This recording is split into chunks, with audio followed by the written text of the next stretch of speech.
செல்லமே, உதவி செய். ஆனால் அதை உயர்ந்தவர்களுக்கு செய்வதை விட ஒருவரை உயர்த்துவதற்கு செய். நீ நீயாகவே இரு.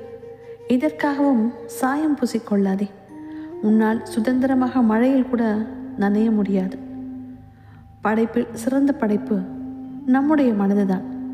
மனதை அழகுபடுத்தினால் வாழ்க்கை அழகாகும். ஒரு முட்டாள் தன்னை முட்டாள் என உணரும் தருணத்தில் புத்திசாலியாகிறான். ஒரு புத்திசாலி தன்னை புத்திசாலி என பெருமை கொள்ளும் கணத்தில் முட்டாளாகின்றான். அளவுக்கு அதிகமாக திட்டமிடாதே. வாழ்வின் அற்புதமான தருணங்கள் பெரும்பாலும் திட்டமிடாமல் நடப்பவைதான். ரசிக்க கற்றுக்கொள்.